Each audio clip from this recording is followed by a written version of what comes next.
They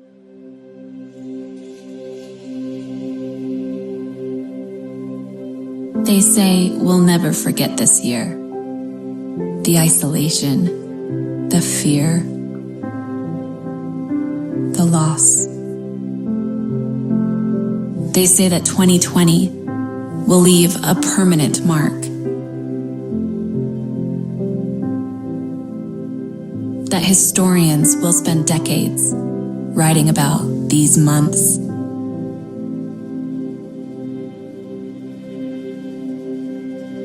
That our grandchildren will spend semesters studying these weeks.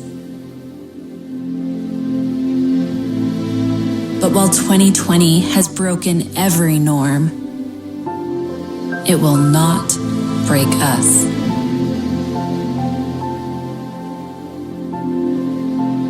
And while 2020 has brought unprecedented adversity, adversity has never stopped us before.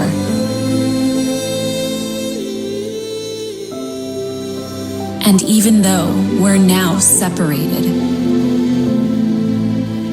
our hearts are more united than ever before. They say we'll never forget this year, that 2020 will leave a permanent mark. We wouldn't have it any other way. Today's pressure will forge tomorrow's clarity. Today's dead end will spark tomorrow's innovation. Today's resistance will hone tomorrow's strength. And today's loss will deepen tomorrow's love.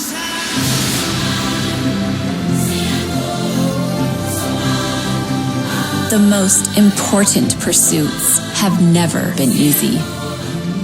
And so, despite all odds, despite all adversity, we will uncompromisingly pursue pure products, pure business practices, pure love for humanity, pure intentions, together.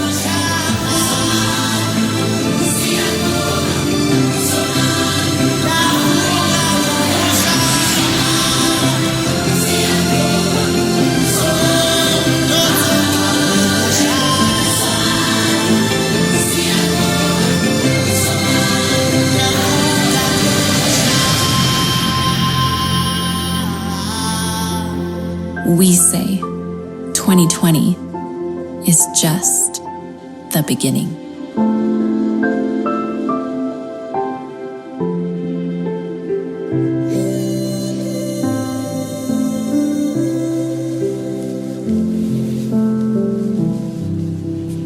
I want to officially welcome all of you to our Pursue 2020 doTERRA Global Connection. This is our biggest gathering ever, with tens of thousands of you joining us from all around the world. We've been working very hard to prepare meaningful and valuable messages and training.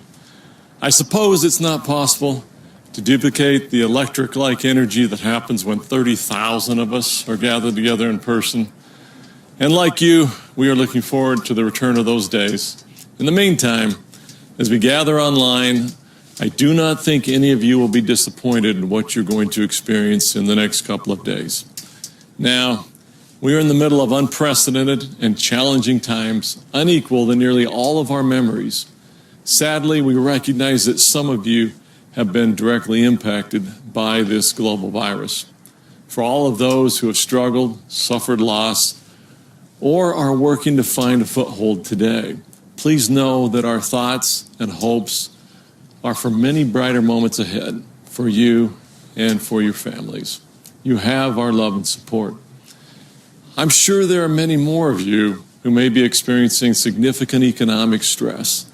Few, if any of us, has escaped the fear, anxiety, frustration, or even anger that seem to be causing so much upheaval and discord in our world today.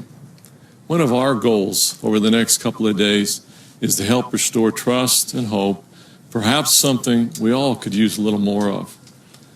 In 2008, doTERRA was in its infancy. The United States was entering the most severe recession it had ever experienced since the Great Depression of the 1930s. Confidence seemed to be at an all-time low. I imagine that many people likely looked at me and my partners with questioning, wondering eyes, wondering why we would even consider launching a business at that time. Truth is, at least in part, doTERRA was deeply affected by our early circumstances and is what it is today because of when and how we began. doTERRA was built on a foundation of sacrifice, scarcity of resources, and gratitude. For the first 13 months of our existence, none of the founders were paid. No one received any medical benefits. We had to be very conservative and very careful with our very limited resources. We didn't know if and when the recession would end. There was no crystal ball to tell us that everything would work out in time. We just knew that we felt inspired to build something that could change the world and that would bless many lives. We knew it would take a lot of effort, and we knew it would take time. We lived the principle of delayed gratification, hoping that our money would hold out, that rewards would come later, and that we could stay true to our mission and purpose and desires of our heart. Today, some of the challenges that we face feel very familiar, but today they are global in nature, extending far beyond the United States and impacting the entire world. When we look back and see the parallels between now and then, we appreciate that doTERRA was built for times like this. Our deep commitment to purity, quality, seems to matter even more than it ever did before. Now, few, if any, could have predicted the extremes of our current climate, including us. But you can have confidence in doTERRA. We've continued to govern the company along the same principles that were so important to us in our beginning. We are grateful that we haven't needed to lay off a single employee during this crisis of the past 6 months. As a company, we have been rewarded with a team that has dug in, embraced a new and ever-changing paradigm, and has done truly amazing things. While we never expected a global pandemic, we have always planned carefully, adding protections, building redundancy, preparing to weather any storm. We have a plan. In fact, we have a plan B and a plan C. And because of our beginnings, this has become part of our very nature. And today, we are free to pursue our mission, striving to pursue what's pure in everything that we do. Looking back, we're grateful for the difficult times and the galvanizing effects of sacrifice and the impact that our conservative approach to business has had on our ethos and our foundation.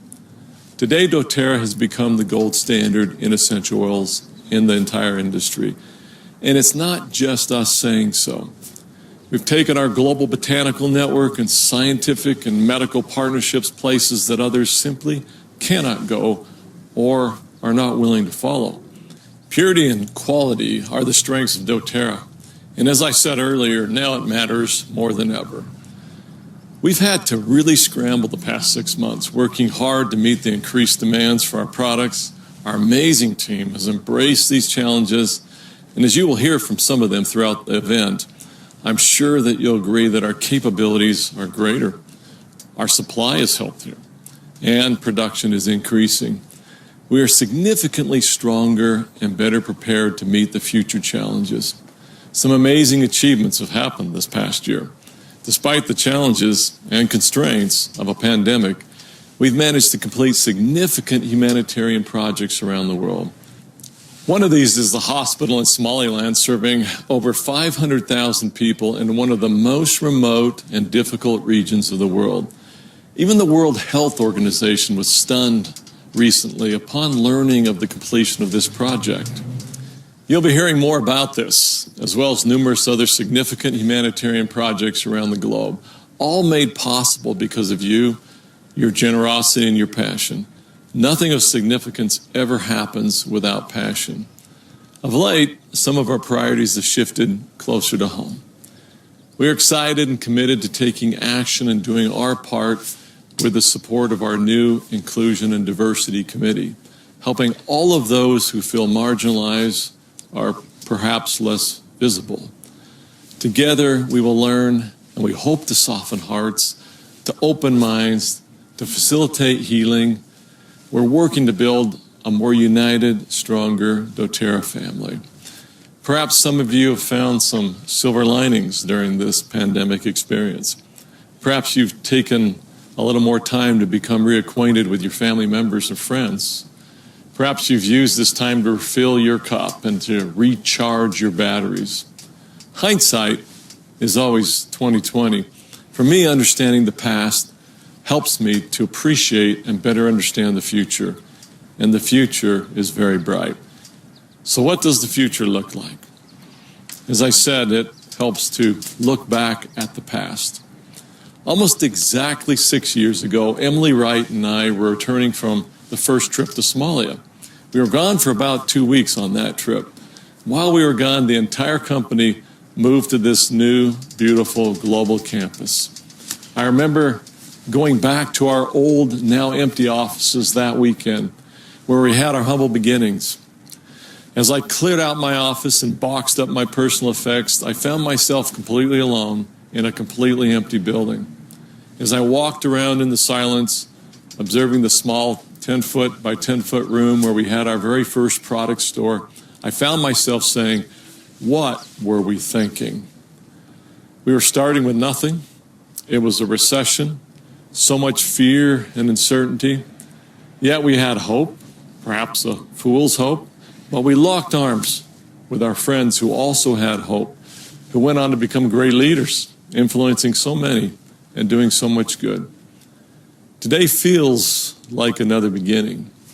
I hope that you will look to the future with hope and join us in building your future, increasing your circle of influence, and making a difference in this amazing world. Remember, when you bring the power of the many together in your teams to form the power of one, that's when the miracles begin to happen. That's when we begin to discover that each of us possesses far more potential for influence and good than we've ever imagined. Now it's my honor to introduce Simone Alessu. Simone joined doTERRA in 2016 and has made a huge impact on the entire doTERRA family. His optimism and love of essential oils is contagious. Simone is part of everyone's family. Please join me in welcoming your host for this morning, Director of U.S. Sales, Simone Alessu. doTERRA family and friends, welcome to Pursue 2020. Whether you're a seasoned vet and you've had a handful of conventions under your belt, maybe all of them, or this is your very first one, whatever the case is, we're absolutely thrilled to have you. Now, this being a global event, we know we have a lot of people tuning in from all over the world. We acknowledge that, but drop a comment below exactly where you're coming from. Here's the thing, wherever you are and whatever time zone you're in, we hope that you're excited for an amazing event. But before we move into the action-packed agenda today, I'd like to bring it back to why we do what we do. Our mission at doTERRA is to change lives. And this is a charge that we're constantly pursuing. Pursue, the theme of this entire event. The definition of pursue is a dedicated engagement of purpose. We pursue pure products, pure business practices, pure love of humanity, and pure intentions. Now, we'll dive into what that truly means throughout the next few days, but just know that this is a beautiful, beautiful movement that millions around the world are so proud to be part of. Now, my friends, from start to end, you'll learn what makes doTERRA different, how we produce the purest essential oils on the planet, and how together we're truly making a difference on a global scale. Today, we've got panels of experts on a variety of great topics. Our founding executives will go back to the very beginning of doTERRA. You'll take a journey through our labs to different parts of the world. Today, you'll learn why purity and potency truly matter.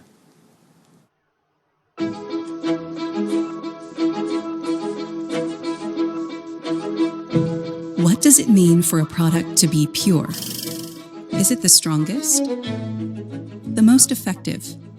Or does it also mean that it was the most resilient? In In a world full of toxic imitations and adulterated imposters, it resisted, never allowing efficiency to give way to embellishments. It never chose profit over potency. It chose to be exactly what the world desperately needs. Something real. Something to believe in. Something that lifts, inspires, connects, heals. A pure product is more than just a seal on a bottle or the highest industry certifications and endorsements. It is the thousands of decisions made along the way that insisted the ideal and protected the promise. A pure product is a mission, a belief that by adding nothing, it, in turn, offers everything.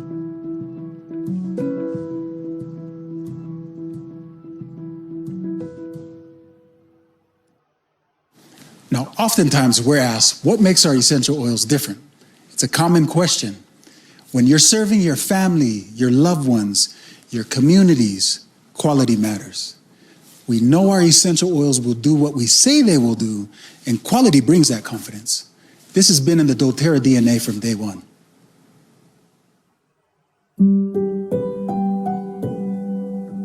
Well, sometimes I look back and I just wonder, what were we thinking? What was I thinking?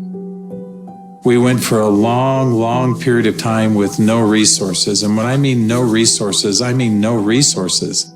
People told us we were crazy to go all in. You know, is this really going to work? I think some of the most beautiful things can emerge through trial and through difficult times. I had been a physician for a long period of time, and I'd had a patient who came to see me, and they would ask me, Dr. Hill, what do you think about the essential oils? And I made the mistake one time of saying, I think that's one of the craziest things I've ever heard. She looked me right in the eye and she said, I am so disappointed to hear that, because that's done more for me than you or any of your colleagues or anyone has ever done for me. And it intrigued me. And over time, I became more intrigued. I became involved with essential oils. And now for the last several decades, this is all that I have focused on and all that I have done. I remember when I first came into the essential oil industry, I thought they were voodoo oils. I thought they were really, really strange.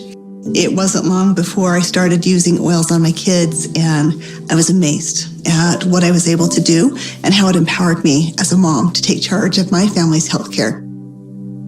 So I was a huge skeptic. Parents were educators. My father was a professor of physics.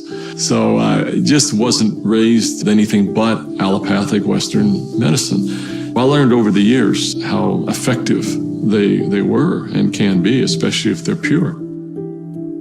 After working 10 years in the essential oil industry, I found myself leaving for integrity purposes because I knew that essential oils had to be pure. The desire of my heart was just to go home and raise my children. And I hadn't been home very long before my husband came to me and said, there's something more you're supposed to do. And as he said this to me, I actually was very angry with him because my heart said, I want to be home with my kids. And he said, sweetheart, you're not listening. There is something you're supposed to do with Dave and Dr. Hill with these oils. And I said, what do you mean, these oils? I've tried all the essential oils out there. There's nothing that meets the quality standards our family needs to use for our health care. And he smiled at me and he said, I know. You're supposed to find them. Stop thinking with your head and start thinking with your heart. And it was in that moment that I knew. It all came together, and I had such a grand vision of going out and finding the world's most pure, most potent essential oils and educating mothers like me how to take charge of their health care. So it was in that moment before fear took over that I picked up the phone and I called Dave. And Emily Wright called me at the time and just said, what if we could go out and source the most pure essential oils on the planet and bring them to the world in a mainstream fashion? And he got really emotional. And Dave doesn't get emotional. And actually, it was that right then and there. That was the genesis for me. And I just kind of felt strongly like, yeah, we're going to start a company. So I hung up the phone with Dave. I picked up the phone and I called Dr. Hill. And as I called him, I still remember he kind of giggled. And I said, Doc, this isn't funny. I'm serious about this. What if we could go out and find these pure oils like we've always wanted to do? And what if we could educate people to really understand the power behind these oils? And he said, no, Emily, I'm not laughing because I think your idea is crazy. I'm laughing because I was just getting ready to call you and ask you the very same question. It started with an initial little small meeting in an Italian restaurant. In the far corner, and we met for 5.5 hours until they finally kicked us out of the restaurant because we weren't buying food anymore. And we just started to dream. We would meet anywhere we could find some space to meet. And it was in some strange places. Of course, the basement of the Normal Library was one. We got too rambunctious and they finally kicked us out of the library. Sometimes it was in the basement of our homes. I remember not telling my kids, that I was unemployed and starting a new thing, but the dad was working on a project in the basement. As I did the business plan, I started to realize that this was going to be big. I just knew that with such a good team and product that had changed our lives, we felt like this was going to be significant.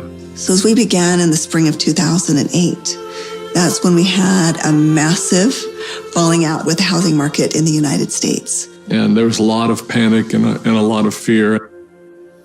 We looked at starting this company. The first thing you think is, I got to raise money. I've got to get capital. And we set out to do that initially. And actually ended up, the four of us, back in New York City, visiting with some very high-profile people. And as we gathered together that next morning at that conference table, and we've got, all of these Manhattan-style managers that are meeting with us, and they quizzed us for hours. Finally, at the end of the day, they looked at us and they said, we believe that your business model is going to work. We believe that you will be successful, and we want to fund your venture. We'll give you $5 million. And we all, of course, felt extremely elated. They were willing to fund the company, but of course they were interested in 51% and control. And I just remember the feeling we had as we walked away from that conference table. And the four of us found ourselves in front of the Statue of Liberty. And I remember looking across the water. Almost as if on cue, as I recall, we all just grew somewhat silent. And as we looked out over the water, and I looked at the Statue of Liberty, what rang true to me is we're doing this to give people freedom. And if we take their money, we can't make people free. And we can't make this dream that we have a reality because they'll never allow us to bring the quality of essential oils that we know we have to have to light. Because they'll be looking for an exit strategy, they'll be looking for a return on their investment, and that can't be part of the equation.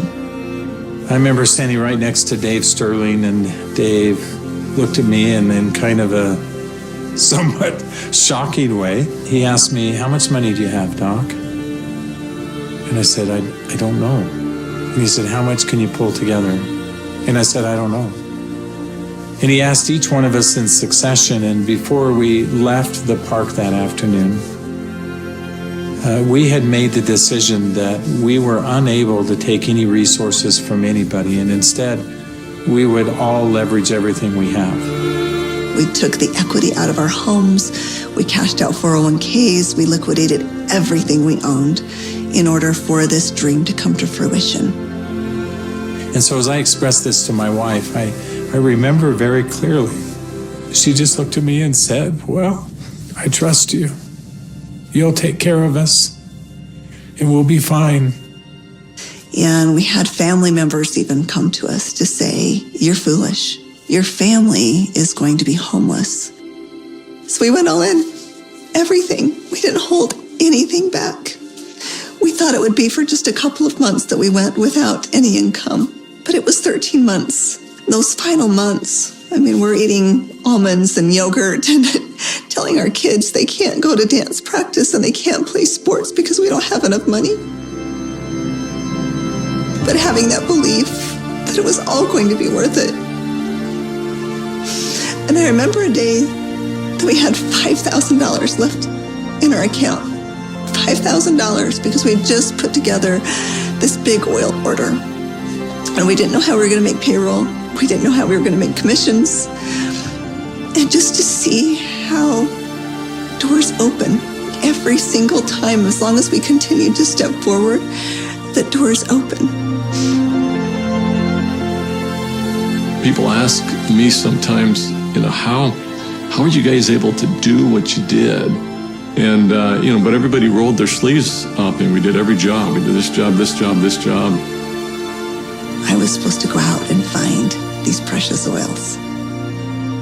So I started calling people, and every single person would say, of course, our oils are 100% pure. And that's when I realized almost all essential oils that are sold out there are sold through brokers. These brokers were very smart people, often having very sophisticated labs. And the oils were almost always changed. Most were not pure, most were synthetically created. I had probably 100+ different samples that had been sent to my home. And every time we would meet, Dave, Dr. Hill would say, Emily, have you found the oils yet? I'd have to say, not yet. Are we going down the right path? Is this really what we're supposed to do? And I remember one beautiful day, I opened up my doorstep and 5 oils showed up all in the same day. It was frankincense, lavender, tea tree, lemon, and peppermint. As I smelled these bottles, I called up Dave and I called up Dr. Hill and I said, I found the oils. They said, don't you dare open them until we're all together. We knew that these oils were absolutely pure, and it gave us just enough confidence, just enough faith to continue stepping forward. I remember that first discussion we had. We talked about the culture of the company. What type of soul do we want doTERRA to have? And we realized that these oils are experiential. And we realized it had to be a person-to-person model. We had to bring people together. We've got to have a culture of giving back. We have to have a culture of caring. Locking arms with the people who are putting the seeds in the ground, who are harvesting these products. It's making sure that their needs are met. As I look back on it today with doTERRA, it's overwhelming to me to see the impact it is around the world. There's a lot of sacrifice, but again, those are days we look back on, with some pride. Sacrifice is a really important piece in setting the foundation. Today, we've empowered nearly 8 million families all around the globe. We're now filling 315,000 bottles of oil every single day. And just to think about it on that scale just warms my heart, knowing that every single bottle is changing somebody's life on both sides of the bottle. I think this work has such purpose. It's like, how can we stop? We have single-handedly changed the acceptance of essential oils in science and in medicine. We are so committed to this work. We are so humbled to be stewards of what nature has created so perfectly for us. And we're so grateful for all of our amazing employees, for all of our amazing wellness advocates, for all of our amazing customers all around the world. We haven't changed in our mission. We haven't changed in our purpose. We're still true to those things that very early on were important. If doing the right thing was important then, doing the right thing is important now. If helping and giving service to other people was important then, it's important now. If sourcing oils differently and doing what had not been done before was important then, it's important now. We feel like, as crazy as it sounds, we're still just beginning.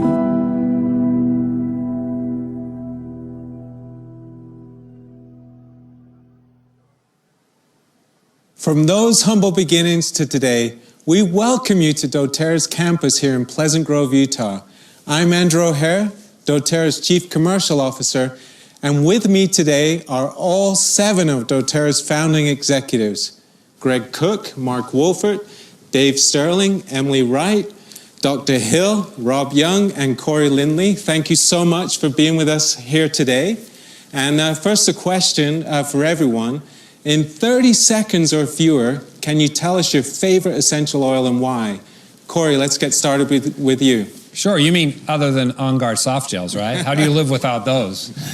I think for me, every morning I love to combine Siberian fir and green mandarin and use them with fractionated coconut oil in a shaving product. Can't convince Emily to do a shaving product, but for me, I do my own blend.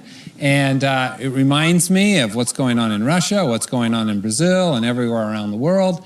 And it's a great way to start the day. I'll repeat Corey's favorite. I'm an On Guard fan. I use more On Guard in our home than anything else. Lately, though, I've been using spearmint in my water. I love spearmint too. Nice. But I love all of the oils, of course. So. It's hard to pick a favorite. It is. Yeah, absolutely. I guess I'm a creature of habit because I'm struggling trying to figure out which one is my favorite. So maybe I'll just speak to the cycle that I'm in right now. And one of the oils that I love and I use a great deal of is copaiba. I use that every single day, and I use it in multiples of ways. I'm using it topically. I'm using it internally. And for me, it's made a big difference in my daily routines and how I feel overall. I can't narrow it down to just one. Can I choose 3? No. No. You have to pick a favorite. We've all chosen one. You get one oil. All right. So yarrow, I love what it's doing for my skin. And I love to use it internally, just kind of bring me back to more of a prime state is what I say with yarrow palm. But I can't live without my rose, especially over the heart. Oil of self-love. Wow. But Immortelle too. Oh, she's still going to do all right? 3. You went with 3 anyway. Yeah. It's all the restorative oils, and if you're on a desert island and you can't have anything but Immortelle, you're set. Okay. Yeah. Okay. Good. Okay, then I don't have to just do one either, right? So I was going to say copaiba and the soft gels every morning, every night for me, but I have to mention my happy oil, though. My happy oil is cheer of late. Oh, nice. I just love cheer. That's a good one. So. It is hard to just choose one oil, and at night I diffuse a few different oils, but there is one oil that I could not live without. Every morning after I exercise, and yes, I do work out in the morning. No, you can't tell. We could tell, Mark. Getting in and out of bed doesn't count. I get in the steamer and I use Breathe. Yeah. And for someone, especially in these times, and you're getting older, and they say keeping a healthy respiratory system, and I just love Breathe because it really strengthens my respiratory system, helps clear things out. I think my favorite product that doTERRA has is the Rose hand lotion. That product alone has funded millions and millions of dollars of charitable efforts and had an impact on the world more than any other Healing Hands project that we do. It's just really my favorite product. Great. Well, thank you, Greg. One thing that makes doTERRA different from everyone else is how we source our oils. Greg, Juanita from North Carolina has a question, and she asks, can you describe what co-impact sourcing is for those unfamiliar with this term, and why co-impact sourcing is so important to doTERRA? Thank you, Juanita. Great question. A few years ago, we found ourselves growing much greater than any other company had ever done in the essential oil world. More than half of the countries where doTERRA does business are actually in developing countries, and many of the growers had been taken advantage of. They were living in not the best circumstances, and we recognized that the most important way for us to contribute back to the world was to benefit directly our growers and our producers of essential oils around the world. Can I just share one more thought? Absolutely. as I'm listening to Greg talk about co-impact sourcing and how strategic that was for us as a company, there's another element to that. And I think it's something that drives in each one of us maybe on a more personal level, and that is that when you think about those things coming together, it really is a good demonstration of the culture of doTERRA, who we are at our very core, that it's not just about the end goal in mind, it's the process that we get there and the good that we bring about in the process. And that's what we see everybody doing in doTERRA as a whole.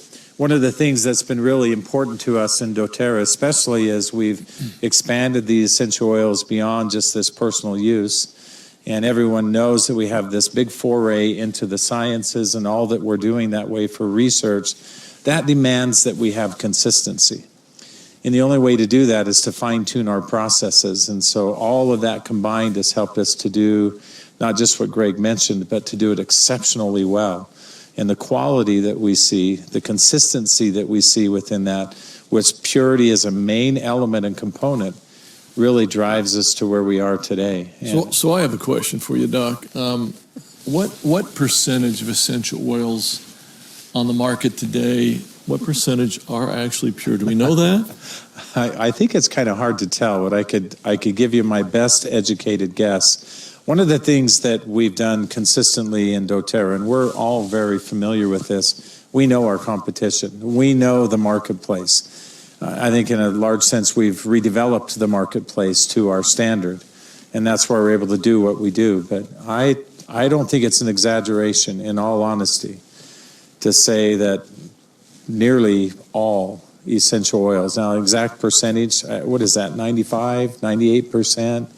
And I don't know, I'll be really bold, why I think that percentage is so high. And I've said this before, I think we've all said it in one way or another, people don't do what we do. It's certainly not the least expensive way to do things.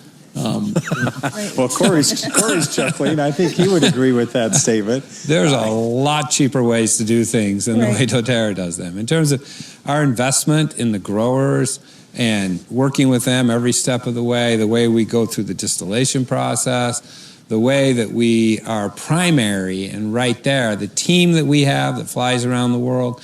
Our quality labs. When you add all of that up, no one compares. There's no one, and it's not inexpensive to be able to do it this way. We're committed to it, so we're built around it.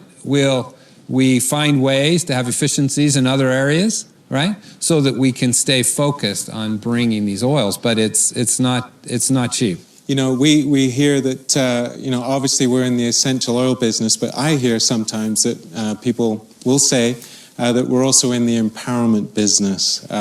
Absolutely. Emily, would you like to talk to that thought a little bit? Yeah, most definitely. We just to kind of go off of what Dr. Hill and Dave were talking about, we love what we do with co-impact sourcing, but we also love what that means on the other side of the bottle. So as we talk about empowerment, right, as a mother, I love having these tools available to take care of my family the way I see fit, and we want every single person on the planet to have that same empowerment. And I love what that does. I also love our business model. As much as I love the essential oils, I equally love our business model because we're able to give financial empowerment in that regard as well, and really have people find a voice and realize that they have something so profound to offer the world. And I love the empowerment that we get on the co-impact sourcing side of things, the healing hand side of things. We could go on forever, and really the way that we are empowering on both sides of the bottle.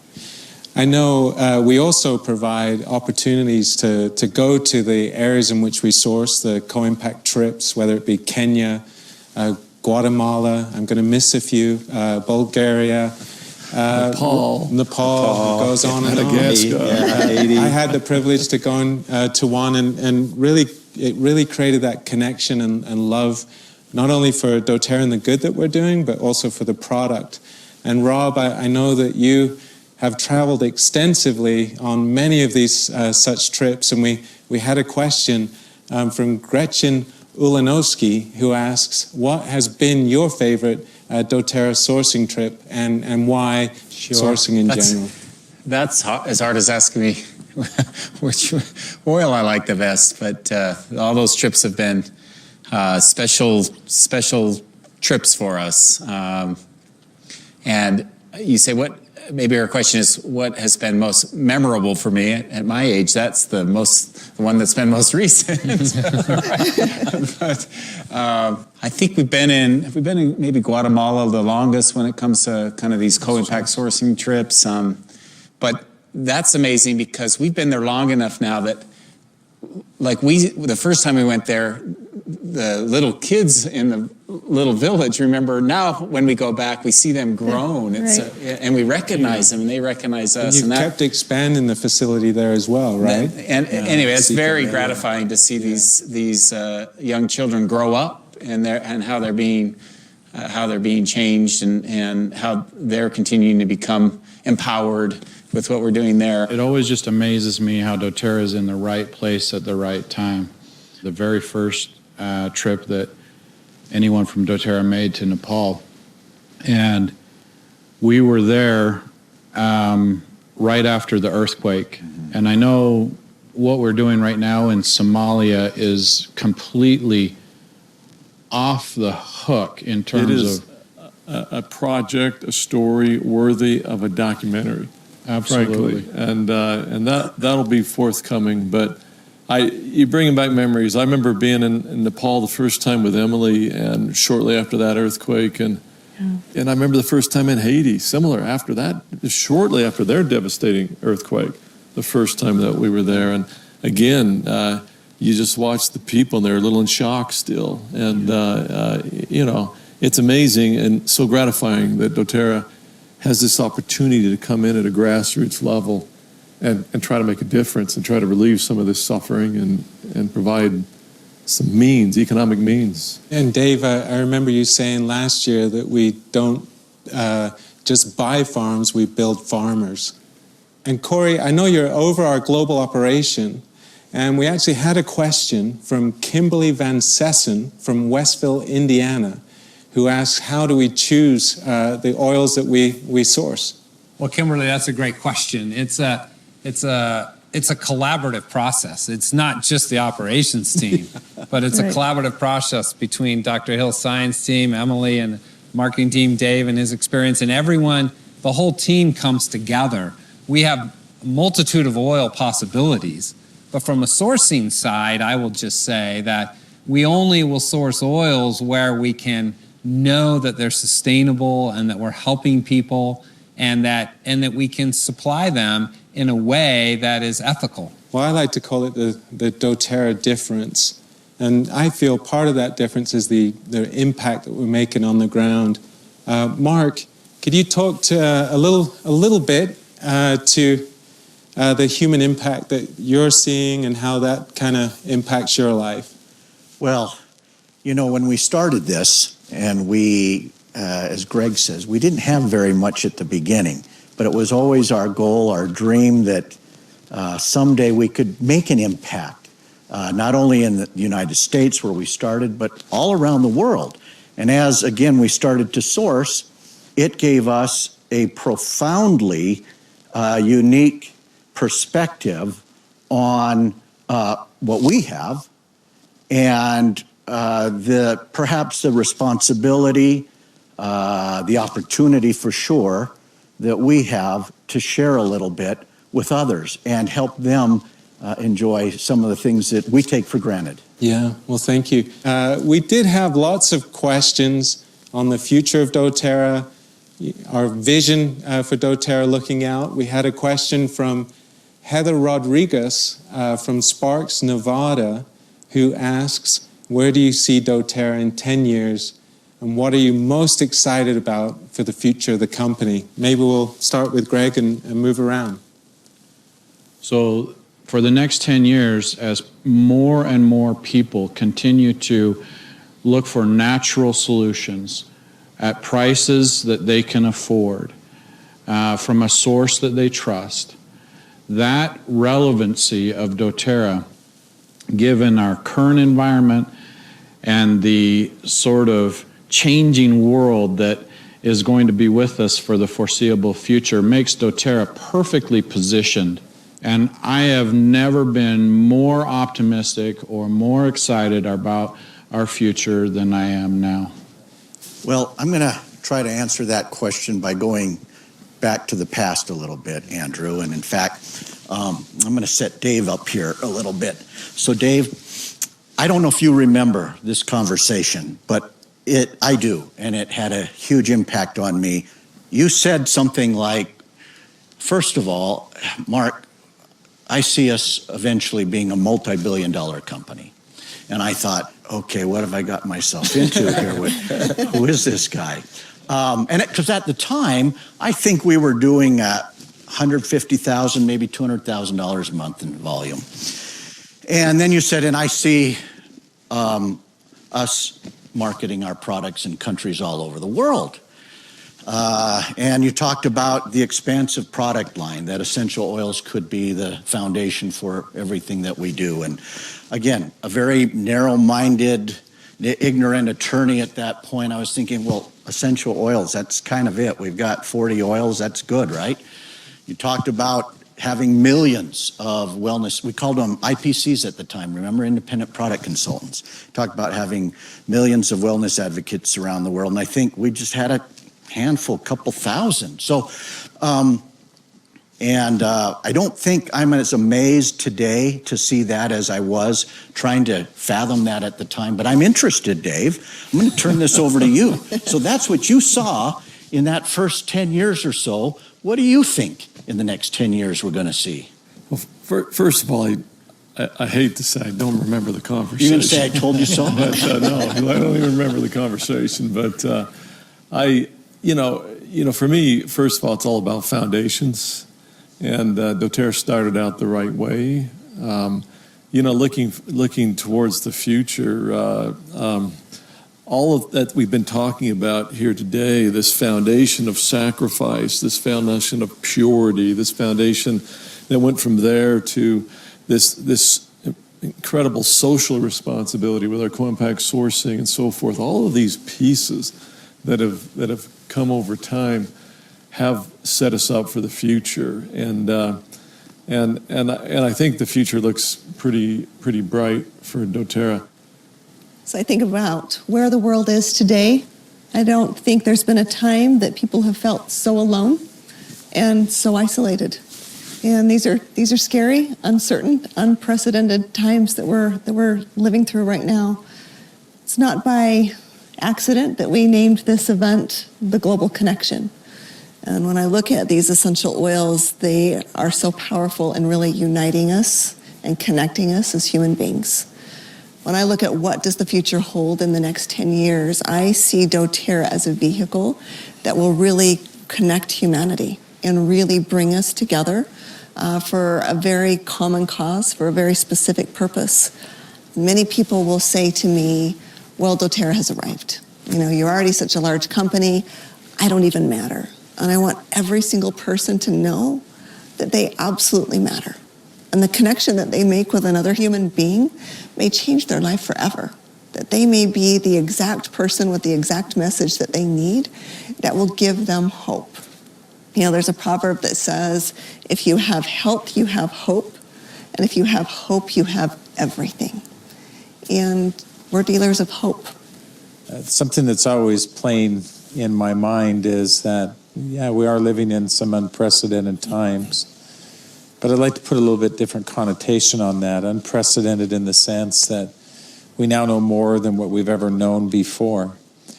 But I also am really enthused for the future because although we've been involved in science and things for a long period of time, we're about discovery in doTERRA. Mm-hmm. And we're making new discovery all the time. We've done a number of things, some of which you'll have heard about or will hear about as we go through this event and certainly other events in the future.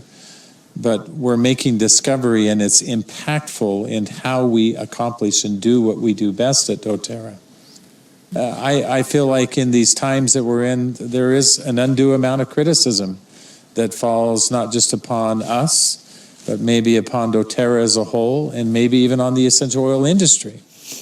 Know that we're separating ourselves from that. We always have been, and we're going to continue to do those things. And so I'm really very optimistic about the future, but I'm excited about these discoveries and how they'll impact us more substantially than what they have in the past. My thoughts are a little bit along the lines of what Emily said.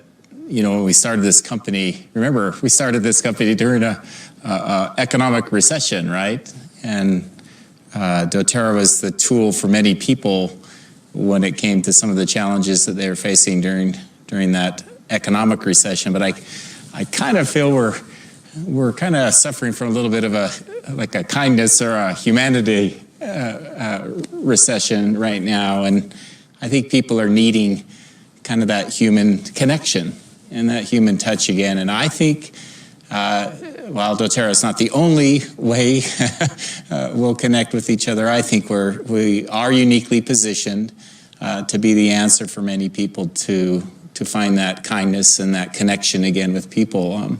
Essential oils are wonderful, right? You open a wild orange essential oil and let someone smell it, and if they don't respond to that, they've got other issues. But it's just, they have been a vehicle and will continue to be a vehicle to help people connect with each other and show kindness and service to other human beings. I think we need more of that in the world today. So, I'm a data-driven guy, and as I look at doTERRA, it's a given that we're going to be 2, 3, 4 times larger than we are today. All the metrics in terms of enrollments and retention and everything that we have going on indicate that we're going to be much, much larger as a company. But so that's the future. We'll be bigger. But what I'm most excited about relative to doTERRA is the last 12 years have been spent building a foundation that is ready to absorb whatever the world's going to throw at us. We've been able to adapt to things because we're primary on source in Haiti or in Nepal. When a natural disaster happens, we can bring relief in hours and days. In Guatemala, I remember when there was a volcano eruption, we had responses immediately, right? And not only are we going to be much bigger, we're going to be solid, and we're going to make a difference every step of the way. It excites me to think about in 10 years from now being out with growers in other parts of the world and not only impacting 500,000 or 1 million lives or 1.5 million lives, but impacting 10 million lives and 15 million lives. And really having doTERRA make a huge difference in the world. We've made a difference in parts of the world today, and we're proud of that, and we're excited about that. But to be a player on the world stage over the next 5 or 10 years is what I believe the future holds for doTERRA. It really is amazing to see the impact that doTERRA's had these past 12 years, and yet somehow it feels as though we're just getting started. Let's continue the conversation about our pursuit of purity, and we hope from wherever you're joining us from around the world that you can feel a little more connected to us and of course the broader doTERRA community. And thank you so much to all of our founding executives. Now, an important factor in our pursuit of pure products is actually being on the ground where we source our oils. This is critical when it comes to long-term sustainability and quality. Having the chance to go to Guatemala myself, I've seen firsthand how these direct partnerships with our cardamom farmers, growers, and distillers are life-changing for everyone involved in this beautiful supply chain. Nobody knows this better than our direct sourcing team. Historically, essential oils have been brought to the market through brokers. Companies have reached out to a broker and said, I need this oil. The broker works all of his channels to find whatever oils he can and then sells them to the company and sells them as pure oils. And so the company will then sell those oils to the consumer, oftentimes thinking that they're pure oils. But when they've gone through a broker, you never quite know what's happened. One of the real challenges in the world of essential oil has been connecting the end customer with the farmer. Okay, there's the middlemen that create challenges. And with doTERRA, we're the only one in between, right? We work directly with the farmers, then it's doTERRA, and then it's the consumer. When you have other people in between, the farmer may get taken advantage of. A small-scale farmer that is producing an essential oil crop in a country typically doesn't have any kind of contract commitment for what they're producing. They also are relying usually on very limited information and market information. A tremendous amount of risk of not knowing who's going to buy your crop, but then also having to invest your own resources, and in many cases being paid often, weeks, months, or even years after they have delivered the crops that they've produced. We're trying to reverse these limiting factors for small-scale farmers, which we do so by providing prepayments where those are empowering for the farmers, providing long-term guaranteed purchase commitments to our distillers that they then can provide onward to the cooperatives with whom they're working with. As we look at sourcing oils, right, we want to be at the source. One of the ways we could do that is to just purchase a large farm. And we could purchase a large farm, hire 3 or 4 people, and we could manage the farm and produce pure oils, right? But if we do that, we're not blessing people's lives. We're not helping people.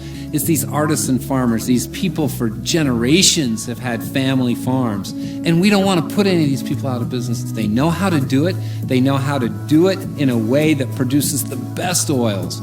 They cultivate the plants. They care for the plants. And when it comes out of a commercial farm, it just doesn't have the same impact. And certainly we're not blessing as many lives. We do this through working globally, having a sourcing team that is working very hard and present, and even most cases living within the region where they are overseeing sourcing, and establishing relationships with these distillers that we have spent many years meeting, learning, and partnering with. One of the keys with going direct to source is to know who we're working with and making sure that the grower is receiving the money that we're paying for the oil. We buy an oil, and if we buy it from a broker, then you don't know where the money is eventually going, or if the end farmer's getting it. That's why we don't deal with brokers. In Guatemala years ago, when we were beginning to source cardamom, I was talking to growers of cardamom, and I was talking to them, and I said, we want to work with you. And they said, well, what about the coyotes? And the coyotes are people who would come around, and they were just brokers who were buying oil and taking advantage of the farmers. And I said, our goal is to eliminate coyotes. And they said, I remember one of the growers said, oh, that's going to be very difficult to do. And I said, well, at doTERRA, we like to do hard things. So we're going to eliminate the coyotes, and we're going to work directly with those who harvest the cardamom. And that's exactly what we've done over the past 6 years.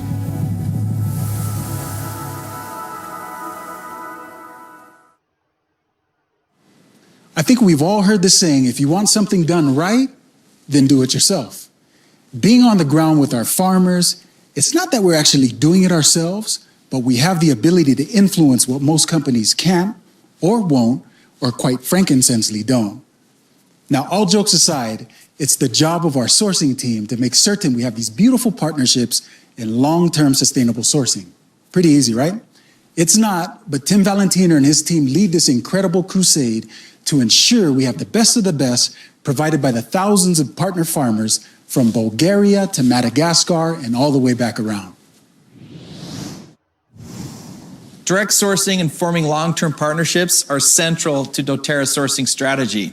We're excited to introduce you today to some of the people who are making this happen around the world. From Bulgaria, Plamen Nikolov, our General Manager of Esoteric Bulgaria. From Kenya, Taylor McKay, Strategic Sourcing Manager for Sub-Saharan Africa. From Australia, Emily Bell, Strategic Sourcing Manager for the Oceania and Asia regions. And from Southern Italy, Cecilia Spinelli, a long-term citrus partner with us. Today we want to talk about why we intentionally direct source our essential oil and how this sourcing strategy is critically important in our pursuit of purity and all that goes into making that happen. Plamen, can you first talk to us a bit about how adulteration typically happens in the essential oil industry in Bulgaria and how we are doing it very differently in terms of how we are sourcing and working directly with farmers through esoteric? Yes, we all know that adulteration happens And actually, I can divide the time here in Bulgaria as the time before esoteric and the time after esoteric. This is a very simple line. Before esoteric, I know that doTERRA was looking for partners or distillers who are eventually on the same level of understanding the essential oils, and partners doTERRA can rely on, and that was not possible. I can talk about Melissa and rose oil as example of frequently adulteration, and the reason is very simple. These are expensive oils, and every distiller and farmer actually is tempted to adulterate these oils. But and finally, as doTERRA learned that it is impossible to find a reliable partner, doTERRA decided to establish esoteric. That was the direct reason of it. And esoteric is an instrument to change the industry and the standards in the industry in Bulgaria.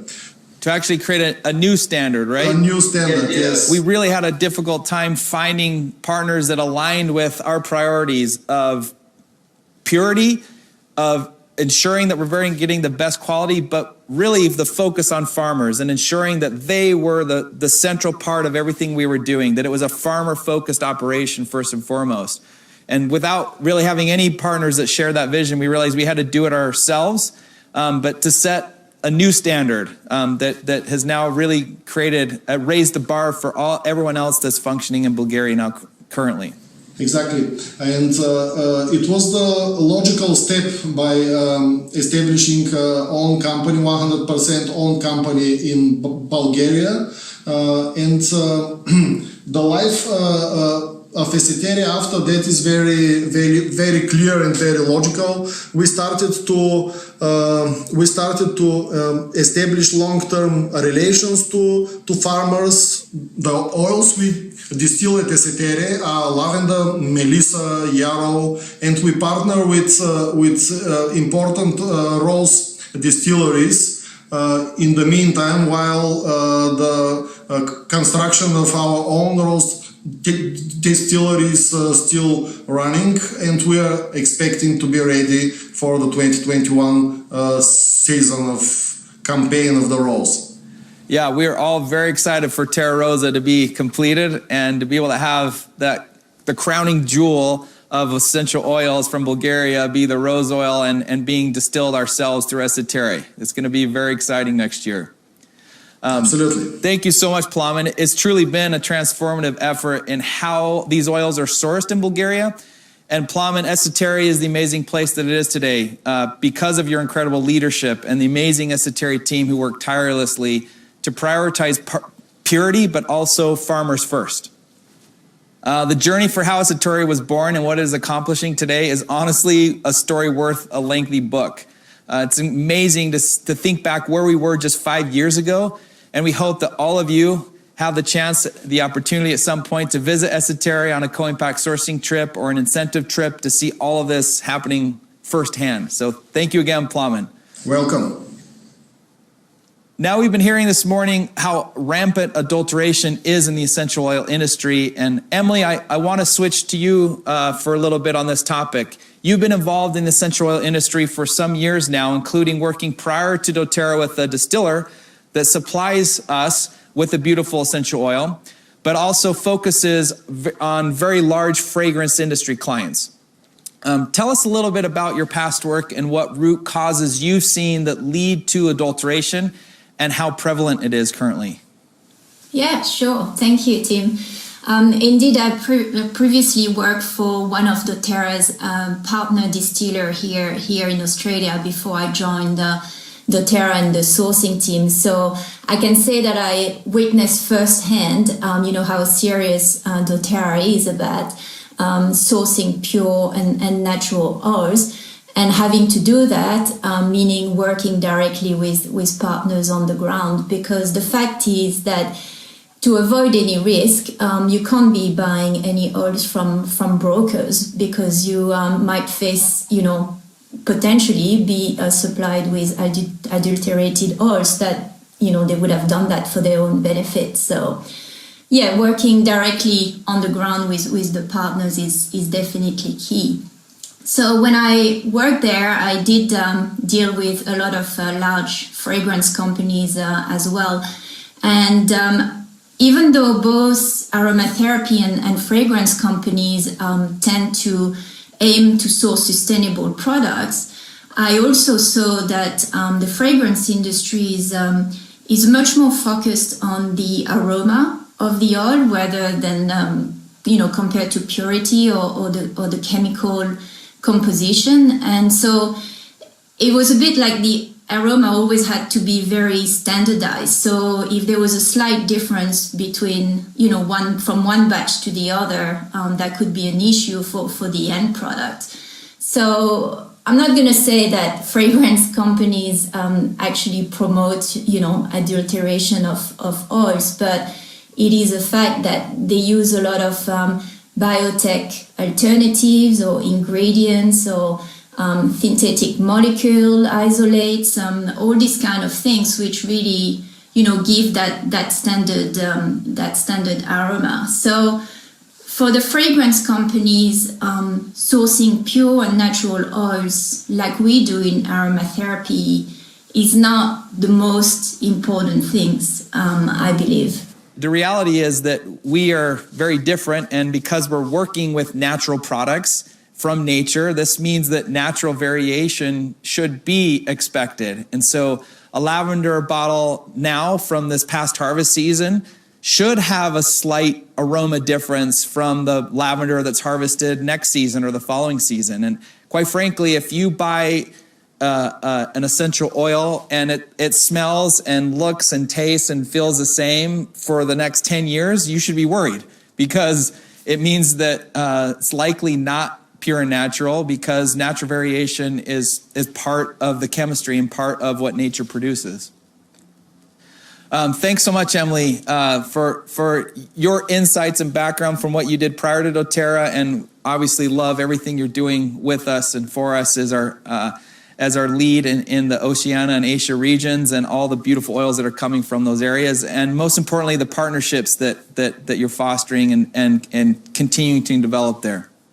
Essential oils are part of a very complex and nuanced industry indeed, with many end users such as flavor and fragrance companies, but also aromatherapy. So it is fascinating to understand that as these different industries prioritize different objectives, they have varying levels of tolerance for adulteration and standardization, which can lead to oils being mislabeled, being impure, and as a result, at times less potent. But of course, we of course have very specific objectives of purity and potency. And as a result, we've established a global botanical network of partner distillers and even our own distilleries like Esoterri, when needed, to ensure we can always get what we need, which are pure and potent oils. Cecilia and her family run a multi-generational citrus oil operation in the very southern part of the country. And one of the oils that they produce and have done for many, many years is bergamot. Bergamot is, of course, an amazing oil used primarily for aromatherapy, but unfortunately is one of the most commonly adulterated essential oils. Cecilia, can you tell us a little bit about bergamot oil from Italy and why adulteration, unfortunately, is so common with this oil? Our family company works with a vast network of citrus farmers in Italy to provide to doTERRA so special and so fabulous citrus essential oils, including lemon, bergamot, orange, mandarin, and other citrus oils. In the case of bergamot, one of the main chemical components sought from bergamot is called linalool. Unfortunately, linalool is so easy to isolate and produce synthetically, which means that many companies adulterate bergamot essential oil by adding linalool to spike it or to extend it. instead of supplying pure essential bergamot oil. It's actually very sad how much bergamot oil is adulterated. For example, in Italy, there is an estimated 300 metric tons of pure bergamot oil produced annually, yet 1,000 metric tons of bergamot oil get sold on the global market. Those numbers don't line up very well, of course.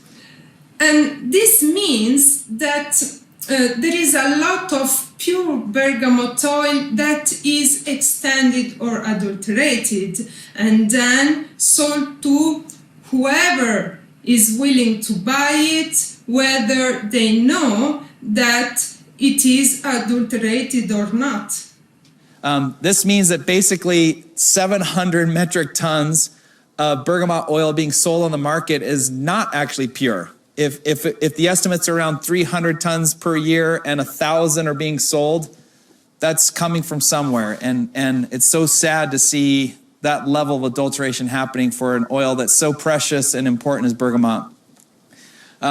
It's disturbing for transparency reasons, but also safety. Can you tell us a little bit about how this affects the bergamot market, this type of practice of adulteration? This is a big problem because it crowds out honest distillers like us. We don't cheat or cut corners. This means that we need to purchase a massive volume of bergamot fruit to produce pure essential oil. And this is difficult when the prices are set so high artificially. It's so important for us to understand how oil adulteration ultimately cheats not only the consumers, but it hurts the farmers who are so dependent on what they produce for their livelihood, and how we need to continue to educate the world about this. Now for our last questions, Taylor, you are based currently in Kenya and oversee our clove bud oil that is coming from Madagascar, where unfortunately as well essential oil adulteration practices are widespread. Can you talk to us a little bit about that in the Madagascan context, but also about clove in particular? Yeah, thanks, Tim. So clove is unique in the fact that the clove tree has 3 distinct plant parts that have different chemical profiles. So you have clove bud, clove stem, and clove leaf. And oftentimes these are distilled together or blended together afterwards, despite their chemistries being quite different. And then they're sold as a package deal as a pure clove bud essential oil. In a minute, I think we'll be learning a bit more about this in a new video that describes just how complicated the clove industry is, particularly in Madagascar. But what I think is important here is to focus on doTERRA's approach to direct sourcing of clove bud through our trusted partners and distillers. This approach, as Ben alluded to earlier and many of the panelists have spoken about, really helps us ensure that we are indeed receiving 100% pure clove bud oil versus something else. Because like I mentioned, what is normally traded and sold, or often traded and sold as pure bud oil, is almost always an adulterated version of clove stem or even clove leaf oil that's mixed and blended together. In fact, I think after all the work that we and our partners have been doing on the ground in Madagascar for the past several years, we're pretty convinced that we're likely the only company in the world that's actually able to say with confidence that our clove bud oil is actually truly clove bud oil and not something else. It's also encouraging to know that we can have confidence in the purity of doTERRA's clove bud oil and the good we are doing for the farmers by prioritizing pure oil and paying even a premium for it. Can you tell us a little bit more about that? Yeah, so one of the challenges that exists in the market is that most testing labs usually don't have the capability to really distinguish clove bud, pure bud, from adulterated oil, particularly when it's coming from even the same tree but just different plant parts. But we're pioneering the way for customers to feel confident in the purity of the oils that they're receiving. We're not only ensuring this purity through direct sourcing with farmers and distillers by being right at the ground and at the source, but also, of course, through our state-of-the-art third-party labs who provide testing for adulteration, and then, of course, our own internal quality control procedures to ensure CPTG standards are kept. Thanks, Taylor. Again, all these practices help us to source the best and help the most. The results of this hard work coming together to ensure that we truly have the potency of pure clove bud oil, when very likely no other company can say and verify the same. And this has indeed been an amazing journey as we've tried to understand so much about clove bud. I want to say thank you so much to each of our panelists for being with us. And as Taylor mentioned, please stay tuned for the premiere of our first episode of the new series, The Pursuit, which takes a deeper dive into what we've been talking about here today in terms of Madagascar and clove bud, but also why direct sourcing is absolutely important to everything we're doing with our sourcing strategy. Tim's team will be back tomorrow to share more about the impact we're making globally. But there's a reason we travel the world in pursuit of the purest essential oils. You've seen the other oils. They've been changed, cheapened, synthesized. They've been adulterated.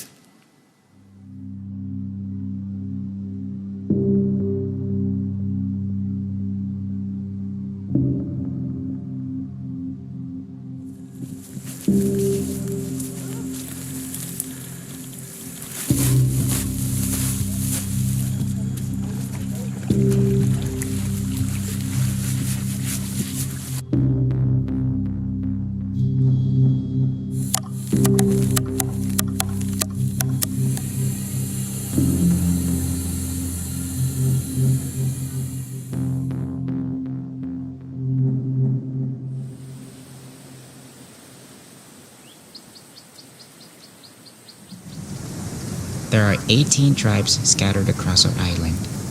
We all call ourselves Malagasy, but our customs and way of life vary from place to place.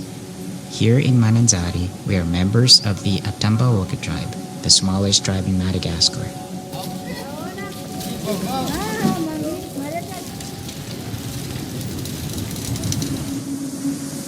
The ocean is our lifeblood here in Mananzari. We rely on the water for everything, from fishing and hunting to plant cultivation. We are surrounded on one side by salt water and fresh water on the other. Some of our largest exports are coffee, vanilla, and a variety of essential oil crops like vetiver, cinnamon, and clove.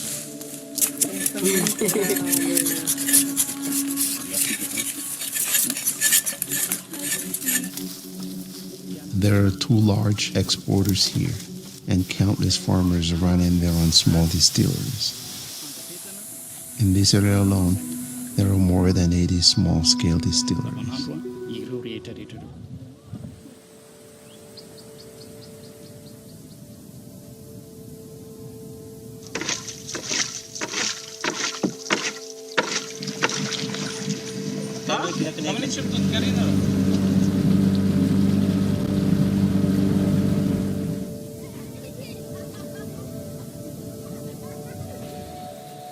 Myself, man.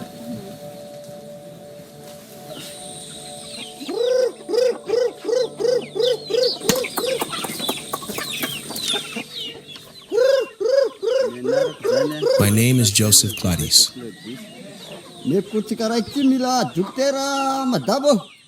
I've been a farmer here in Mananzari for 7 years now. My wife Rosine and I moved here after getting married, and we began farming coffee and rice.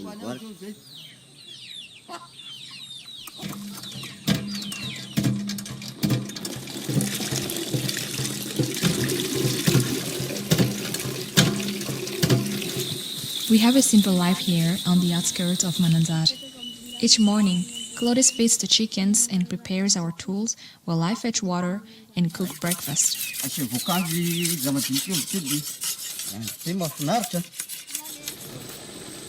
We live in a small community of close family, where we all take care of each other.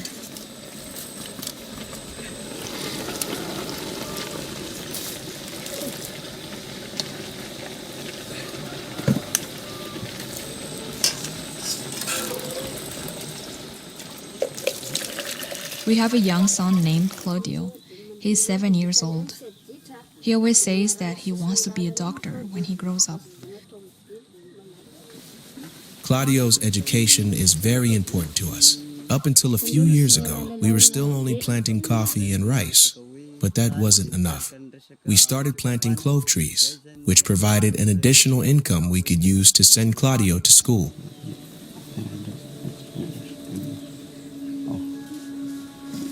There are no doctors this far away from the city. If someone needs to visit the doctor, it can be difficult to find transportation. We hope that by sending Claudio to school, he will someday have the opportunity to open a clinic in our area.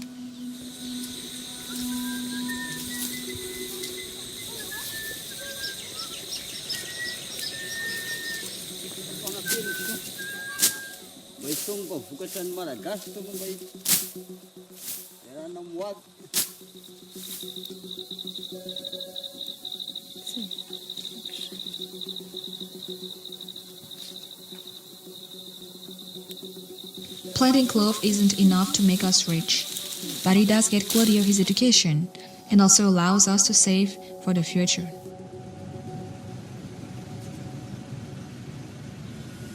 Many farmers live far outside of the city, and it's hard for them to transport their product to the market where they can be sold. Because of this, we've seen traders begin to appear in Mananzari, men who travel from farmer to farmer buying out their stock and taking it to the market. Middlemen are the biggest challenge. A trader might go to a farmer and buy out his stock of clove, and then sell it in the city market for double the buying price. If the farmer doesn't sell, he risks his supply spoiling, so he is forced to make a deal. Using some basic chemistry, a trader can pad their profits even further. For a trader, it can be immensely profitable to adulterate an essential oil. When it comes to clove, for example, there are 3 parts of the plant from which oil is acquired: the stem, the leaf, and the bud. All 3 oils contain the same chemical compounds, but the amounts of each compound vary from one oil to another.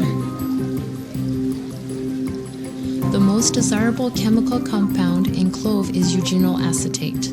Its levels are highest in the clove bud. Essential oil derived from the bud is naturally the most valuable, being worth double the clove stem and quadruple the clove leaf. To some buyers, high-quality oil isn't a priority. In that kind of scenario, they may seek out a cheaper clove oil. The real problem comes when a customer asks for one thing and is given another. There's little access to chemical testing equipment in Madagascar, so international buyers often don't know if their essential oils are pure until they're personally tested. The highest quality clove oil is around 15% eugenyl acetate. There are many ways to mix oils to increase profits. Some methods are as simple as mixing clove bud with clove stem. We can keep eugenyl acetate levels within the buyer's expectations and they'd never know. Another method is to add synthetic eugenyl acetate directly to clove leaf or stem. To even a sophisticated lab, it would look like clove bud oil. The difference between pure and synthetic is almost undetectable.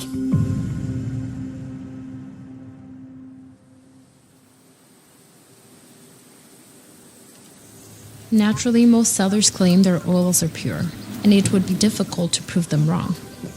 To give our buyers confidence in the oil we produce, we ship our essential oils to one of the only labs on the island, in Antananarivo, our nation's capital. The tests we run in this lab are not comprehensive, but it gives our buyers some base levels to go off of.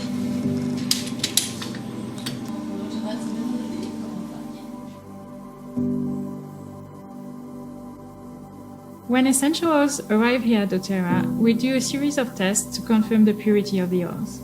At the Quality Control Lab, we use an extensive protocol to ensure the purity. One of the most common tools in the industry is the GCMS, which is used to identify each individual chemical compound present in the oils. It shows the natural composition of the oil, and we also use it to check for adulteration and contamination with chemicals that are not naturally present in the oils. GCMS by itself is not enough to ensure purity. This is where at doTERRA we have additional testing that looks at organoleptic and physical properties of the oils. The last thing we do is to make sure the oils are free of contaminants, such as heavy metals, pesticides, and microorganisms. Because our sourcing team works closely with our suppliers and quality is ensured at the source, we rarely see adulteration.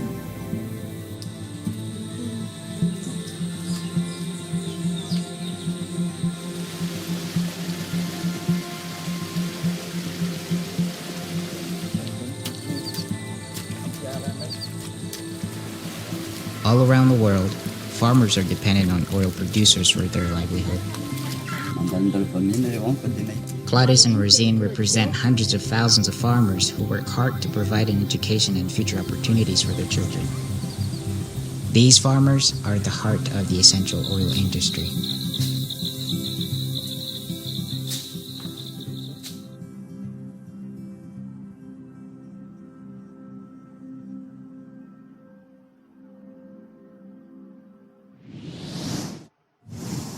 Welcome, everybody. It's important to understand why quality and purity are so vital and worth striving for. As we hear over and over, quality matters, and it starts long before seeds are planted. Knowing this, it's imperative for doTERRA to be as close to the source as possible. Of equal importance to doTERRA is our scientific and medical communities. It's an honor to be hosting a discussion about quality and why quality matters with esteemed experts in the field today. Thank you so much for joining us. And let's go ahead and do a few introductions. Mark joining us from Austin, Texas. Thank you so much. Would you like to introduce yourself? Well, hi, thank you for including me. My name is Mark Blumenthal. I'm the founder and executive director of the American Botanical Council. We're an independent nonprofit research and education organization made up of scientists, health professionals, and herb experts from around the world. And we focus on research and education on herbs, medicinal plants, botanical extracts, essential oils, medicinal fungi and mushrooms, etc. So we are a science organization.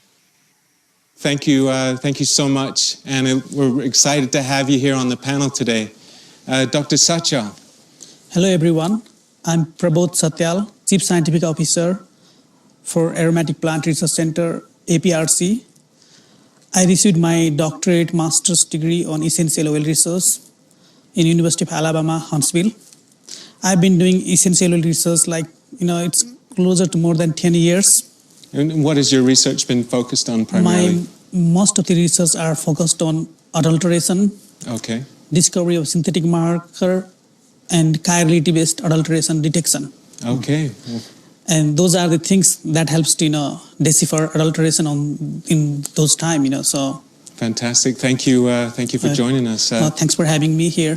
Thank you. Dr. Osgathorpe. Great to be here, Andrew. My name is Russ Osgathorpe. I am the Chief Medical Officer at doTERRA and by training a pediatric infectious diseases specialist. Great. Well, thank you for joining us. We just watched the first episode of the new series, The Pursuit, which will document the great lengths our sourcing team goes to sustainably source the purest essential oils on the planet. This episode, of course, was about clove, which, as we've seen, is frequently and unfortunately adulterated. Dr. Osgathorpe, reflect a little bit on the video. I agree. It's very important to us here at doTERRA. The story is a fantastic example of how adulteration finds its way without being very careful, can find its way into our homes. Yeah, like Dr. Osgathorpe said, clove bud is one of the most adulterated essential oil. And last year I did market survey of several retail supplier. I found more than 90% were adulterated. Getting rid of adulteration in supply chains across the world, not just for doTERRA, but for everybody, is important work. And speaking of adulteration, Mark, I read with interest your organization's recent bulletin published in early July with regards to the adulteration of English lavender, Lavandula angustifolia, which is, of course, the lavender that doTERRA loves. And can you elaborate on this study, its findings for us a little bit, please? Yes, thank you. It's part of our program which is going into its 10th year of operation soon, called the Botanical Adulterants Prevention Program, which is an international consortium of organizations that we lead, dealing with research and education on adulteration and fraud in the global marketplace for herbs, herbal extracts, essential oils, etc. We've previously published a bulletin on the adulteration of tea tree oil, a lab guidance document on tea tree oil, and then in July of this year, we just published the bulletin on lavender. The Lavender Bulletin has been extensively peer-reviewed by 25 experts in the area of chemistry, of medicinal plants and essential oils, people in academia, government, and industry in the United States and around the world. So it is a highly credible document. It has over 101 references to it, and it's basically a scientific bulletin or almost like a technical white paper that is very extensive, showing the types of adulteration of English lavender, the chemistry, what the evidence for the adulteration is, with many references based on the chemistry and previous reports that have been published in book chapters and in scientific journals about adulteration of lavender. So if anybody ever doubted whether lavender, English lavender, was ever adulterated, we have definitively confirmed that it is being adulterated, which is really no surprise to many of us. But some people suggest that over 50%, maybe 70 or more percent of the world's stock of so-called lavender is actually adulterated in one way or another.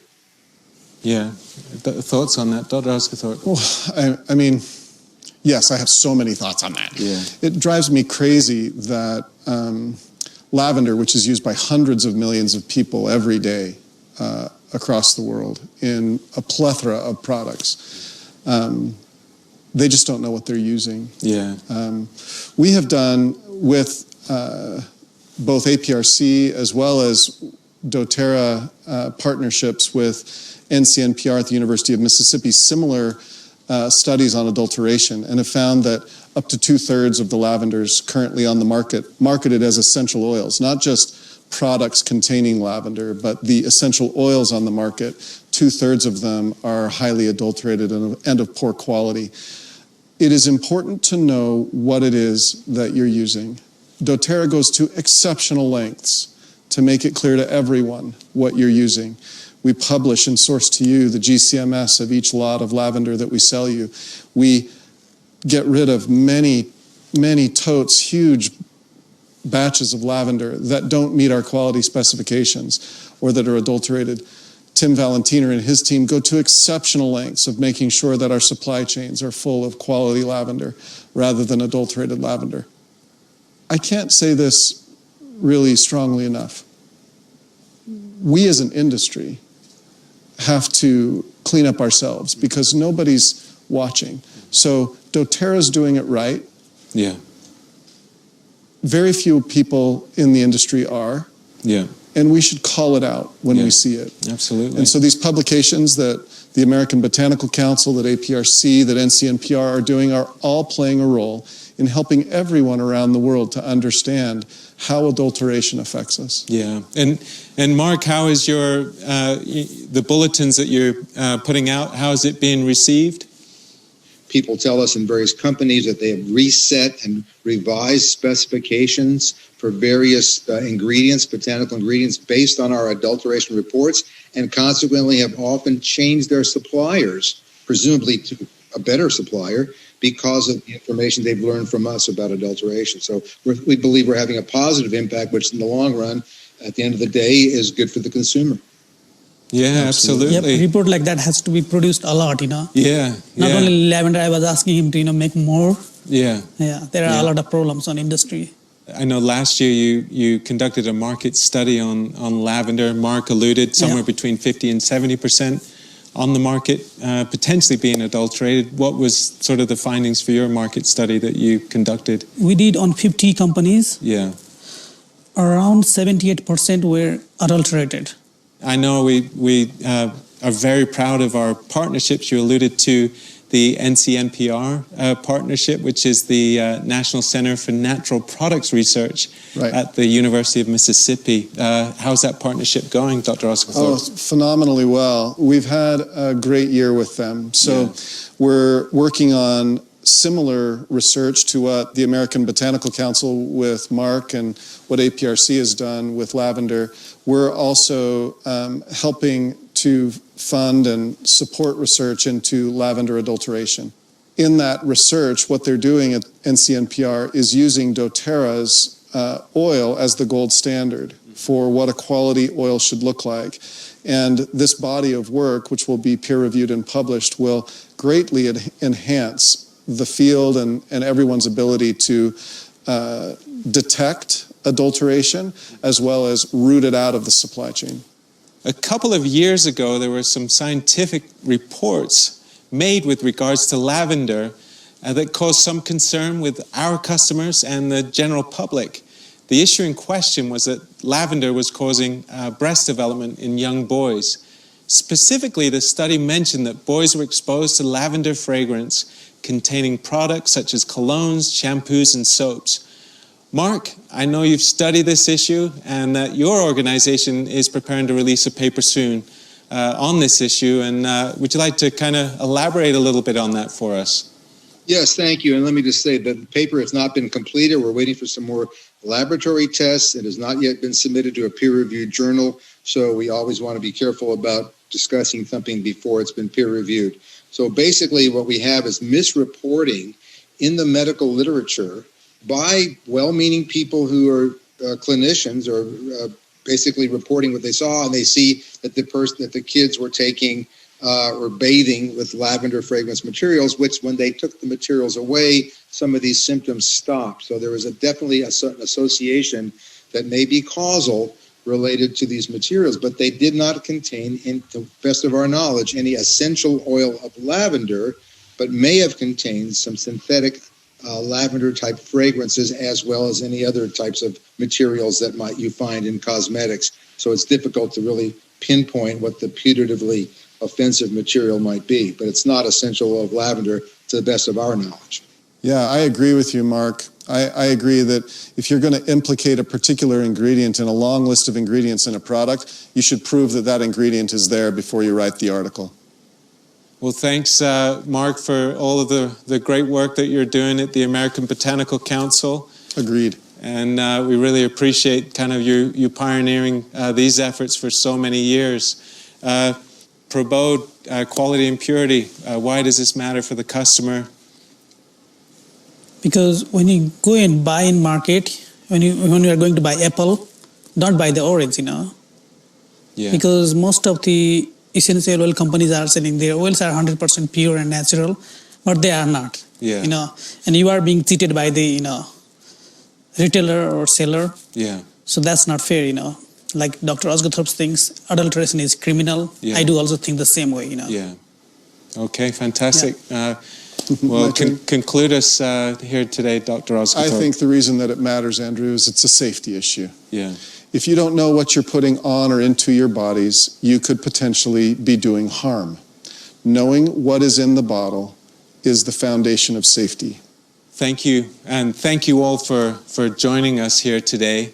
This has been a fantastic and insightful discussion, and what separates doTERRA in this industry is our pursuit and commitment to purity.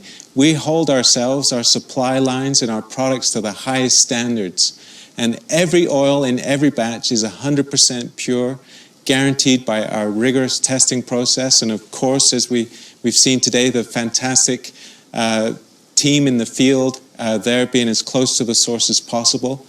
And now we're going to take you into the lab to help you understand the meticulous and painstaking efforts, as Dr. Osgothorpe laid out, that doTERRA goes to in order to bring you pure and efficacious products. All right, guys, so we're here at the doTERRA lab, and this is where we test all of our oils to make sure that the chemistry is optimal and there are no contaminants. Now, we run this several different times along the manufacturing process, just to be sure. You can never be too sure. But that, my friends, is the Certified Pure Therapeutic Grade Difference, also known as CPTG. Now, speaking of C, I see Cecile here, and she's somebody who understands this a lot more than me. We're grateful to have you, Cecile. Ça va bien? Très bien, et toi? How are you? I'm very good. But talk to us, my friend. What do you have for us today? Today I would like to show you the labs. We have 3 different labs, and I'd like to start with a chemistry lab. It's where we test for the natural composition of the oils and also potential contamination. Would you like to go and see it? I'd love to. Let's go. Let's go. Dakota. Hey. How's it going? Fantastic. All right, so Cecile told me that you would take care of us as far as understanding physical testing and what that means. Totally. Can you enlighten us? Definitely. So every oil that comes through the chemistry lab first has to undergo a series of physical tests. So we'll look at things like appearance, color, aroma, very basic physical properties to make sure that the essential oil is pure. After these tests, we will take them through a series of instruments that will give us a next level of understanding, again, to evaluate their purity so that we can catch anything before it goes on to the next step. And the next step is GCMS. Exactly. So all of this is happening way before GCMS. It is. I gotta check this out. All right, guys, so we just got done with physical testing. Now we're on to the next phase, which is GCMS. We have Beatrice here. She's our expertise. Really simply, what is GCMS? GCMS is a test that we do that tells us the content of the oil specifically. What it does is we will put the oil into the GCMS, and it runs through this column that is really long and really, really thin. And it helps us separate the oil into individual compounds that will show us, as it detects it here in a mass spec, what it looks like. And all these peaks will tell us what it is as we compare them to a standard library that we have of known spectra. And then we'll have a report that will come out called the chromatograph. Okay, so we basically break down each oil into its individual components, and then we're able to compare that to a validated database where we understand the exact benchmark we're looking for. Exactly. Here's a question for you. What if we know or we see that an oil doesn't meet that benchmark? If that happens, then we'll have an investigation open, and then our quality assurance department will start to review the whole process. But we also have a lot of different tests that we do that would help us solidify, and we can go check that out actually. Let's go. So right here we have the ICP-MS. And the GCMS is nice, it gives us what we want to know in an oil, whereas the ICP-MS shows us what we don't want in an oil, like harmful substances like lead or mercury, things like that. So our sample will get dissolved in very concentrated acid. It dissolves it, and so it's easy for us to run through the plasma beam, and it will then separate and get detected on the detector. And then we will see the concentration of each of these elements. Okay, so what I understand is GCMS alone is not enough. So by implementing this technology, we're able to ensure quality and safety even more. Exactly. All right. Well, thank you for your time. I've learned a lot, but I'm gonna go find Cecile because I think there's still a lot more we need to get into. Thank you. All right. Hi, Simone. How was it? It was good. I'm not gonna lie, there were a lot of details, but I pretty much got it all down. Awesome. I'd like to show you more. We have the EM lab here. EM is for environmental monitoring. We test the water, we test the air, and also the surfaces, just to make sure everything is clean in the manufacturing process. Robert, how's it going, my man? All right, how are you? Good, I'm good. So I was just with Cecile, and she mentioned that we test water, surface levels, and air samples? I gotta be honest with you, I don't fully understand why we're testing water.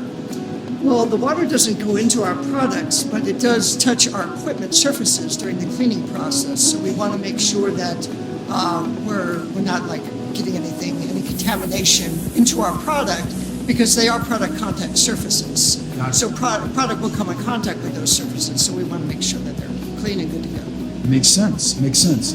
And I imagine that's the same with the surface level test that we run? Yes, we do a swab sampling technique where the surfaces are swabbed, put into a neutralizing broth, and we will test this broth for the various tests we want to run on it. Very consistent as well with all these tests. Correct. Awesome. Air samples. Air samples, yes. The air samples we collect using these dual head air samplers, and we just want to make sure that the air in the manufacturing environment is good to go. So it kind of covers all of our bases. Makes sense to me. So in addition to all the other tests that we do, this is just an additional safeguard that we put into place. Correct. We check water, we check surface levels, we check air samples.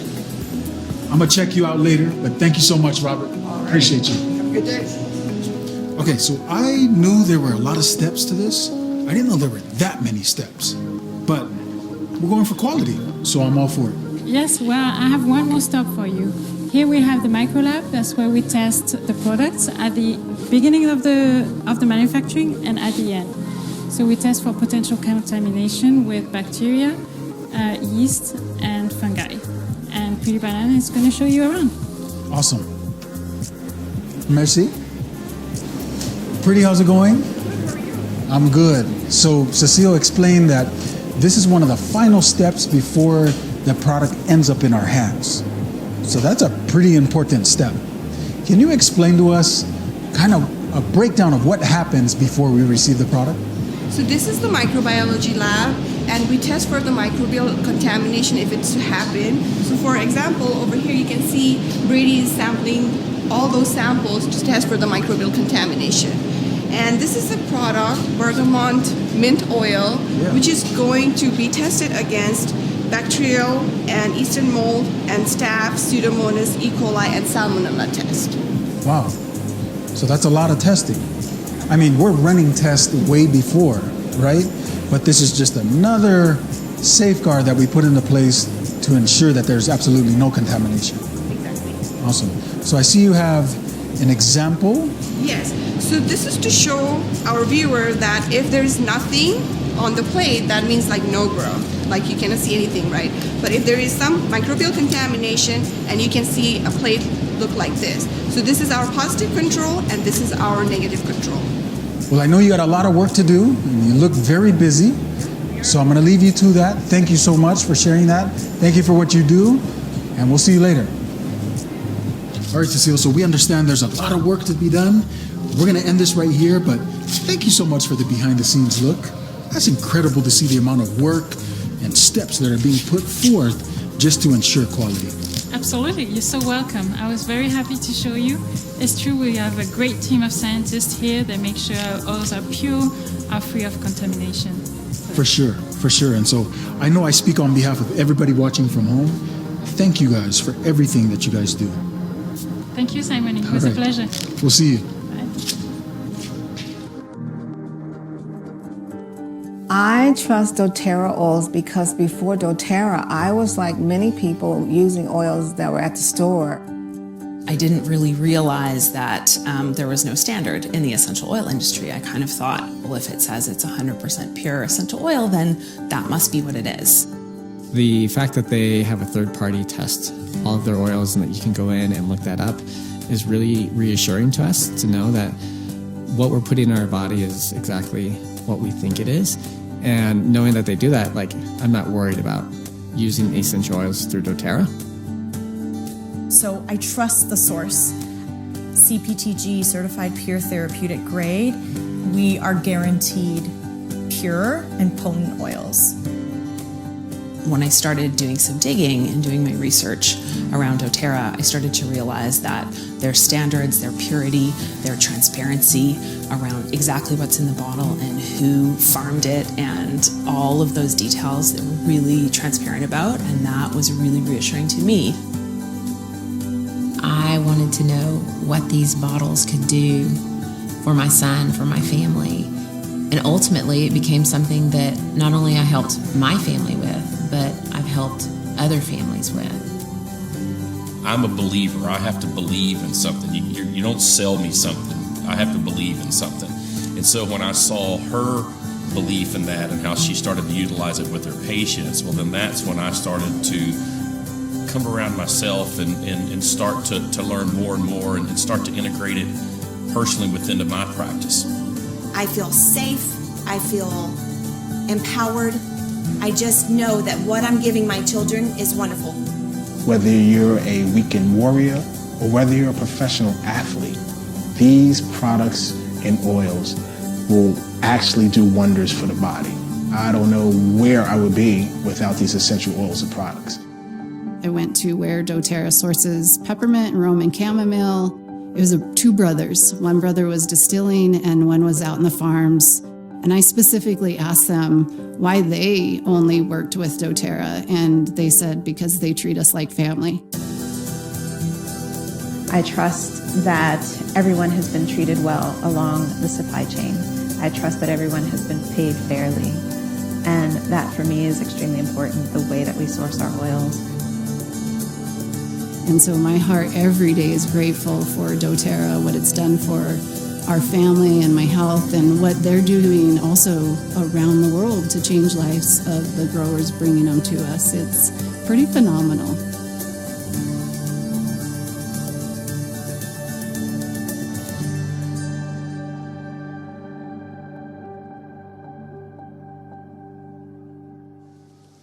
If there's one thing I want you to take away from this, it's that people are at the heart of everything we do. It's been this way from the very beginning. We source our oils the way we do because it builds communities. We make sure every bottle is pure because you use oils and your loved ones use them. It may not be the easy way, but it's the right way. But we're just getting started. There's so much more to look forward to this afternoon and tomorrow. Dr. Hill's going to walk you through the cycle of immunity, and we'll see the specific essential oils you use each day to build up your immunity. When you build up your immunity, you can then build up your community. You know what I'm saying? We'll also go to unveil the latest research on doTERRA On Guard that might be surprising to the world, but they're things we suspected for years. We'll see you this afternoon at 2 p.m. Mountain Daylight Time.